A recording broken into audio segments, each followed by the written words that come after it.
जाता है। करेंगे उनके पास जो पॉलिसी है जो पूरी दुनिया में इम्प्लीमेंट होनी चाहिए थी कोविड-19 के हवाले से, वो कोई पॉलिसी अभी दुनिया के पास नहीं है। देखिए सबसे अहम बात है, जब वुहान के अंदर ये मामला हुआ और WHO ने जब करार दिया कि भाई एक वबा है, तो उस वबा के हवाले से गाइडलाइन भी देनी चाहिए थी ना।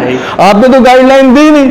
मतलब सवाल ये है कि पूरी दुनिया के अंदर जो है वो अचानक से इस तेजी के साथ जो है कोरोना जो है वो फैल जाता है, जो समझ से बाहर है। जब गाइडलाइन दी गई कि भाई देखें इसको स्प्रेड होने से बचाना है, उसमें तो WHO ने काफी काम किया, चीजें बताएंगे आपने, इस तरह से हाथ धोने ऐसे, मतलब अरे हाथ धोने का इशू नहीं है भाई, हाथ धोने का देखें, जब चाइना के अंदर लॉकडाउन हुआ, सबके सब जो बार बार कह रहा हूँ, सब मुतमईन होकर बैठे रहे।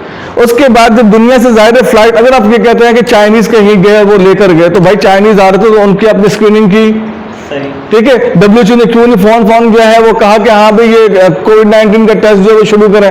शुरू में कहते रहे इसका इलाज ही नहीं है, इलाज ही नहीं है, इलाज ही नहीं है। जब इलाज ही नहीं है तो फिर ये सारी चीजें क्या है? मतलब आप कहेंगे फर्दर गाइडलाइन कोई नहीं दी गई, कोई गाइडलाइन नहीं दी गई, और अब कहा जा रहा है कि वो आपको इसके साथ ही जीना पड़ेगा। तो भाई हम बहुत से जरासीम के साथ जी रहे हैं। इंसान को आप आज़ाद छोड़ें, इंसान को जीना आता है, वो इन सब चीज़ों से निपट लेगा।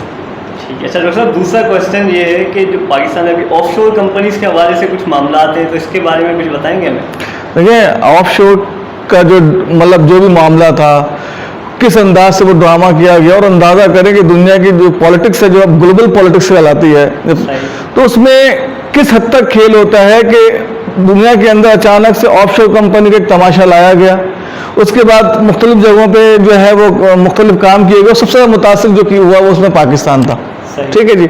और आपने जिन एक साबिक प्राइम मिनिस्टर साहब का नाम था, आपने उसकी पूरी फैमिली को, ख़ानदान को चोर डाकू पता नहीं क्या क्या कहा, और उसके बाद आपने उनका बेड़ा गर्क किया।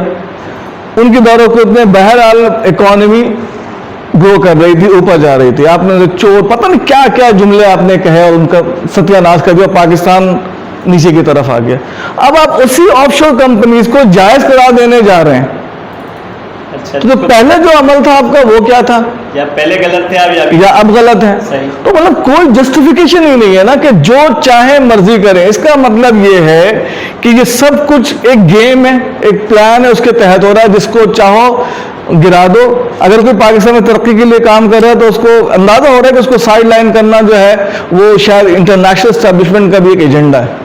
तो आप क्या देखते हैं फ्यूचर में, क्या पाकिस्तान की स्टेबिलिटी थोड़ी बेहतर होती हुई नजर आ रही है?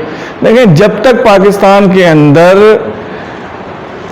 हुकूमती निज़ाम, जिसको हम कहते हैं एडमिनिस्ट्रेटिव स्ट्रक्चर, तब्दील नहीं होगा, उस वक्त तक पाकिस्तान से ना करप्शन ख़त्म हो सकती है, ना इस तरह के ड्रामे ख़त्म हो सकते हैं।